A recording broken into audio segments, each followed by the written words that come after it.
ಕರ್ತನ ಪರಿಶುದ್ಧ ನಾಮಕ್ಕಾಗಿ ಸ್ತೋತ್ರ ಉಂಟಾಗಲಿ. ದೇವರು ಇನ್ನೊಂದು ಸಮಯವನ್ನು ಕೊಟ್ಟಿದ್ದ ದೇವರಿಗಾಗಿ ನನ್ನ ಕರ್ತನನ್ನು ನಾನು ಸ್ತುತಿಸುವಂತನಾಗಿದ್ದೇನೆ. ಇವತ್ತಿನ ಸಂದೇಶ ಮಾತಿನ ಶಕ್ತಿ, the power of words. Hallelujah. ಸರಿ, ಇವತ್ತು ಕೂಡ ನಾವು ನೇರವಾಗಿ ವಾಕ್ಯಕ್ಕೆ ಹೋಗಕ್ಕೆ ನಾನು ಬಯಸುವಂತನಾಗಿದ್ದೇನೆ. ಇವತ್ತು ಧ್ಯಾನಕ್ಕಾಗಿ ತೆಗೆಯಲ್ಪಡುವ ವೇದ ವಾಕ್ಯ ಯಾಕೋಬಿನ ಬರೆದ ಪುಸ್ತಕ 3ನೇ ಅಧ್ಯಾಯ 2ನೇ ವಾಕ್ಯ. ಅನೇಕ ವಿಷಯಗಳಲ್ಲಿ ನಾವೆಲ್ಲರೂ ತಪ್ಪುವುದುಂಟು.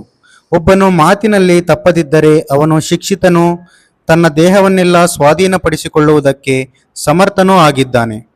ಹಲ್ಲೆಲೂಯಾ. ವಾಕ್ಯವನ್ನ ಚೆನ್ನಾಗಿ ಗಮನಿಸಿ ನನ್ನ ಪ್ರೀತಿಯ ಸಹೋದರಿಯೇ. ಈ ವೇಳೆಯಲ್ಲಿ ಕೂಡ ನಾವು ಅನೇಕ ವಿಷಯದಲ್ಲಿ ನಾವು ತಪ್ಪಿ ಹೋಗಿರ್ತೇವೆ. ನಮ್ಮ ಮಾತುಗಳಲ್ಲಿ ತಪ್ಪಿ ಹೋಗಿರ್ತೇವೆ, ನಮ್ಮ ನೋಟಗಳಲ್ಲಿ ತಪ್ಪಿ ಹೋಗಿರುತ್ತೇವೆ, ನಮ್ಮ ಯೋಚನೆಗಳಲ್ಲಿ ತಪ್ಪಿ ಹೋಗಿರುತ್ತೇವೆ. ಎಲ್ಲ ಕಾರ್ಯದಲ್ಲೂ ನಾವು ಏನಾಗಿದ್ದೇವೆ? ತಪ್ಪಿ ಹೋಗಿದ್ದೇವೆ.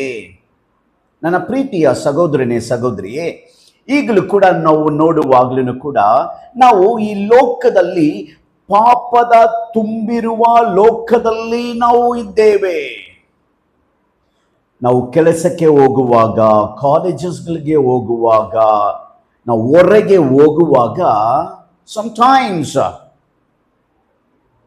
ನಾವು ಏನು ಮಾಡ್ತೇವೆ?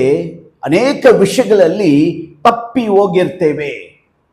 ಆದರೆ ದೇವರು ಹೇಳ್ತಾರೆ, ಇಲ್ಲಿ ಏನಂತ ಹೇಳ್ತಾರೆ ಅಂದರೆ, ಯಾರು ಮಾತುಗಳಲ್ಲಿ ತಪ್ಪಿ ಹೋಗಲಿಲ್ವೋ he is a perfect man. He is a perfect man ಅಂತ ವಾಕ್ಯ ಹೇಳ್ಪಡಿದೆ. ಇಲ್ಲಿ ನೋಡುವಾಗಲೂ ಕೂಡ ನನ್ನ ಪ್ರೀತಿಯ ಸಹೋದರಿಯೇ, ಇಲ್ಲಿ ನೋಡಿ ವಾಕ್ಯಗಳನ್ನು 2-3 ವಾಕ್ಯವನ್ನು ಓದಿ ನಾವು ಮುಂದಕ್ಕೆ ಹೋಗೋಣ. ವೇದ ವಾಕ್ಯ ಹೇಳುತ್ತೆ, ಯಾಕೋಬಿನ ಬರೆದ ಪುಸ್ತಕ 1ನೇ ಅಧ್ಯಾಯ 26ನೇ ವಾಕ್ಯದಲ್ಲಿ, ಸದ್ಭಕ್ತನೆಂದೆನಿಸಿಕೊಳ್ಳುವ ಯಾವನಾದರೂ ತನ್ನ ನಾಲಿಗೆಗೆ ಕಡಿವಾಣವನ್ನು ಹಾಕದೆ ತನ್ನ ಹೃದಯವನ್ನು ಮೋಸಗೊಳಿಸುವವನಾದರೆ ಅವನ ಭಕ್ತಿ ನಿಷ್ಪ್ರಯೋಜನವಾಗಿದೆ. ಹಲ್ಲೆಲೂಯಾ. ಆ ಮನುಷ್ಯನು, ಆ ವ್ಯಕ್ತಿ ಏನ್ ಮಾಡ್ತಾರೆ ಅಂದರೆ, ಸೇವೆಯಲ್ಲೇ ಸುಳ್ಳುಗಳು ಹೇಳಿಕೊಂಡು ವಿಶ್ವಾಸಿಗಳು ಆಗಿರುವ ನಾವು ಏನು ಮಾಡ್ತೀವಿ? ಸುಳ್ಳು ಹೇಳ್ತೀವಿ, ಕೆಟ್ಟ ಮಾತುಗಳನ್ನು ಮಾತಾಡ್ತೇವೆ, ಬೇಡದಿರೋ ಮಾತುಗಳನ್ನು ಮಾತಾಡಿ ನಾವು ಏನು ಮಾಡ್ತೇವೆ?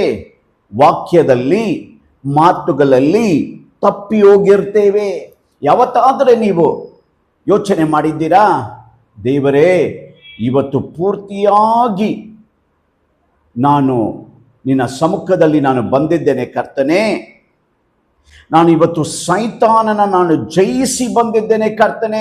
ಯಾರಾದರೂ ಈ ಥರ ಪ್ರಾರ್ಥನೆ ಮಾಡಿದ್ದೀರಾ? ವೇದ ವಾಕ್ಯ ನಮಗೆ ಏನು ಕಲಿಸಿಕೊಡ್ತಾ ಇದೆ ಅಂದರೆ, ಅವನ ಭಕ್ತಿ ವೃತ್ತಿಗಾಗಿ ಅವನು ಎಲ್ಲ ಕಾರ್ಯಗಳನ್ನು ಅವನು ಮಾಡುತ್ತಾನೆ. ಆದರೆ ಅವನ ಮಾತು ಹೇಗಾಗಿದೆ? ಮಾತು, we have to check our hearts every day, morning and evening. ನಾವು ಅವಾಗ we have to check our hearts. ನಮ್ಮ ಹೃದಯವನ್ನ ಪರೀಕ್ಷೆ ಮಾಡಿ ನೋಡ್ಕೊಳ್ಳಬೇಕು. ನಾನು ಕರೆಕ್ಟಾಗಿ ನಡೀತಾ ಇದ್ದೀನಾ? ನಾನು ಮಾತಲ್ಲಿ ಕರೆಕ್ಟಾಗಿ ನಾನು ಮಾತಾಡ್ತಾ ಇದ್ದೀನಾ? We should not open our mouths wider. The more you open the mouth, you will bring the distraction. ಆದ ಕಾರಣದಿಂದನೇ ವೇದ ವಾಕ್ಯ ಹೇಳುತ್ತೆ, ಅನೇಕ ಕಾರ್ಯಗಳಲ್ಲಿ, ಮಾತಲ್ಲಿ ನಾವು ತಪ್ಪಿ ಹೋಗಿದ್ದೇವೆ. ಹಲ್ಲೆಲೂಯಾ. ಇಲ್ಲಿ ನೋಡಿ, ವೇದ ವಾಕ್ಯ ಕೂಡ ನಮಗೆ ಏನು ಹೇಳಲ್ಪಟ್ಟಿದೆ ಅಂದರೆ, ಮತ್ತೆಯು ಬರೆದ ಪುಸ್ತಕ 12ನೇ ಅಧ್ಯಾಯ 37ನೇ ವಾಕ್ಯದಲ್ಲಿ, ನಿನ್ನ ಮಾತುಗಳಿಂದಲೇ ನೀತಿವಂತನೆಂದು ತೀರ್ಪು ಹೊಂದುವಿ, ನಿನ್ನ ಮಾತುಗಳಿಂದಲೇ ಅಪರಾಧಿ ಎಂದು ತೀರ್ಪು ಹೊಂದಿವಿ ಅಂದನು. ಹಾಲೆಲೂಯ. ಮಾತು, ನಮ್ಮ ಮಾತು ಹೇಗಿದೆ? ಮಾತಿಂದನೇ ದೇವರು ನಮ್ಮನ್ನು ನ್ಯಾಯ ತೀರಿಸುವ ದೇವರಾಗಿದ್ದಾರೆ. ಮಾತುಗಳಲ್ಲಿ ನಾವು ಅನೇಕ ಜನರು ಏನು ಮಾಡ್ತಾರೆ, ವಿತೌಟ್ ಎ ನಾನ್ ಸ್ಟಾಪ್ ಬೆಳಗಿಂದ ರಾತ್ರಿವರೆಗೂ ಅವರು ಮಾತಾಡುತ್ತಾನೇ ಇದ್ದಾರೆ, ವಿತೌಟ್ ಅ ಮೀನಿಂಗ್ಲೆಸ್ ಟಾಕ್ಸ್. ಆ ಬೇಡದಿರುವ ಮಾತುಗಳು ನಾವು ಮಾತಾಡಿ ನಾವು ಏನು ಮಾಡ್ತೇವೆ, ಬಿದ್ದೋಗಿದ್ದೇವೆ, ಮಾತುಗಳಲ್ಲಿ ಬಿದ್ದೋಗಿದ್ದೇವೆ. ಹಲ್ಲೆಲೂಯ. ನನ್ನ ಪ್ರೀತಿಯ ಸಹೋದರನೇ ಸಹೋದರಿಯೇ, ವಾಕ್ಯವನ್ನು ಚೆನ್ನಾಗಿ ಗಮನಿಸಿ. ವೇದ ವಾಕ್ಯ ಏನು ಹೇಳುತ್ತೆ ಅಂತ ನೋಡುವಾಗ್ಲೂ ಕೂಡ ಮಾತಿಂದ ನಾವು ಏನಾಗಿರ್ತೇವೆ, ವಿ ಕಂಡಮ್. ಅದಕ್ಕಾಗಿಯೇ ನಾವು ಮಾತಾಡಕೂಡದು. ಪ್ರಸಂಗಿ ಬರೆದ ಪುಸ್ತಕದಲ್ಲಿ ನಾವು ಓದುತ್ತೇವೆ ಅಲ್ಲ, ನಿನ್ನ ಮಾತು ಕೊಂಚವಾಗಿರಬೇಕು. ದೇವರ ಆಕಾಶದಲ್ಲಿದ್ದೀರಿ, ನಾವು ಭೂಮಿಯಲ್ಲಿದ್ದೇವೆ.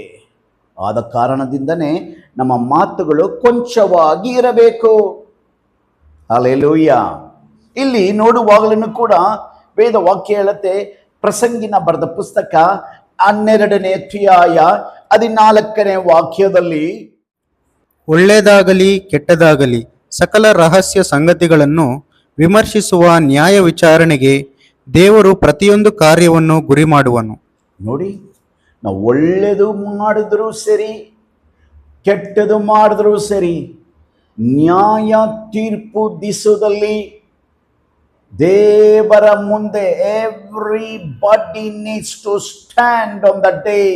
ನೋ ಬಡಿ will escape on the judgment day. ನ್ಯಾಯ ತೀರ್ಪಿನ ಕಾಲದಲ್ಲಿ ನಿನ್ನ ಶರೀರದಲ್ಲಿ, ಅವರವರ ಶರೀರದಲ್ಲಿ ಏನೆಲ್ಲ ಮಾಡಿದ್ದಾರೋ, ಒಳ್ಳೆಯದು ಮಾಡಿದ್ರೂ ಕೂಡ ನ್ಯಾಯ ತೀರ್ಪಲ್ಲಿ ಅವರು ನಿಲ್ಲಬೇಕು, ಕೆಟ್ಟದು ಮಾಡಿದ್ರು ಕೂಡ ಅವರು ನ್ಯಾಯ ತೀರ್ಪಲ್ಲಿ ನಿಲ್ಲಬೇಕು. ನಿಂತು ದೇವರ ಮುಂದೆ ವೆನ್ ಗಾಡ್ ಜಡ್ಜಸ್, ಸ್ವಲ್ಪ ಯೋಚನೆ ಮಾಡಿ, ಇವತ್ತು ಕಾಲದಲ್ಲಿ ನಾವು ಎಲ್ಲಿ ನಿಂತಿದ್ದೇವೆ, ಮಾತುಗಳಲ್ಲಿ ಎಲ್ಲಿ ನಿಂತಿದ್ದೇವೆ? ಆದ ಕಾರಣದಿಂದ ನಮ್ಮ ಮಾತುಗಳು ಕೊಂಚವಾಗಿರಬೇಕು. ವೇದವಾಕ್ಯ ಹೇಳುತ್ತೆ, ಕೀರ್ತನೆ ಬರೆದ ಪುಸ್ತಕ 34ನೇ ಕೀರ್ತನೆ 13ನೇ ವಾಕ್ಯ, ಹಾಗಾದರೆ ಕೆಟ್ಟದ್ದಕ್ಕೆ ಹೋಗದಂತೆ ನಾಲಿಗೆಯನ್ನು ಕಾದುಕೋ, ವಂಚನೆಯ ಮಾತುಗಳಿಗೆ ಬಿಡದೆ ತುಟಿಗಳನ್ನು ಇಟ್ಟುಕೋ. ಹಾಲೆಲೂಯ. ವಂಚನೆ ಒಳಗೆ ಆಗದೆ ನಾವು ಏನು ಮಾಡಬೇಕು? ನಮ್ಮ ಮಾತುಗಳು, ನಮ್ಮ ತುಟಿಗಳನ್ನು ಏನು ಮಾಡಬೇಕು? ಕಾಪಾಡಿಕೊಳ್ಳಬೇಕು. ಹಾಲೆಲೂಯ. ನೀವುಗಳು ಹೇಗೆ ನಾವು ಕಾಯ್ಕೊಂಡಿದ್ದೀವಾ? ಕಾದುಕೊಂಡಿದ್ದೇವಾ? ಸ್ವಲ್ಪ ಯೋಚನೆ ಮಾಡಿ ನೋಡಿ. ನಮ್ಮ ಜೀವಿತದಲ್ಲಿ ಕೂಡ, ನನ್ನ ಪ್ರೀತಿಯ ಸಹೋದರನೇ ಸಹೋದರಿಯೇ, ನಾವೆಲ್ಲರೂ ಕೆಟ್ಟಿ ಹೋಗಿದ್ದೇವೆ. ಮಾತುಗಳಲ್ಲಿ ಕೆಟ್ಟಿ ಹೋಗಿದ್ದೇವೆ, ಮಾತುಗಳಲ್ಲಿ ಬಿದ್ದೋಗಿದ್ದೇವೆ. ಅದನ್ನು ಸರಿಪಡಿಸಿಕೊಳ್ಳೋದು ನಮ್ಮ ಅವರವರ ಕರ್ತವ್ಯ. ಹಲ್ಲೆಲೂಯ. ಅವರವರ ಕರ್ತವ್ಯ. ಅವರ ಮಾತಲ್ಲಿ ನಾವು ಏನು ಮಾಡಬೇಕು? We should control hour tongue, we should control hour lips. ಆದ ಕಾರಣದಿಂದನೇ ಇವತ್ತು ನಾವು ಏನಂತ ಕಲ್ತಿದ್ದೇವೆ? ನಾವು ಏನು ಕಲ್ತಿದ್ದೇವೆ? ನಾವು ಮಾತುಗಳಲ್ಲಿ ಯಾರು ತಪ್ಪಿ ಹೋಗದೆ ಅವನು ದೃಢವಾಗಿ ನಿಲ್ಲುವಾಗ, only that man will be a perfect man in the presence of God. Hallelujah. ಸರಿ, ದೇವರ ದಾಮೆ ಈ ವಾಕ್ಯವನ್ನು ಆಶೀರ್ವಾದ ಮಾಡಲಿ. ಆಮೇನ್. ಇವತ್ತಿನ ಸಂದೇಶ ನಿಮಗೆ ಆಶೀರ್ವಾದವಾಗಿದ್ದರೆ ಲೈಕ್ ಮಾಡಿ, ಶೇರ್ ಮಾಡಿ, ಸಬ್ಸ್ಕ್ರೈಬ್ ಮಾಡಿ. May God bless you. Amen.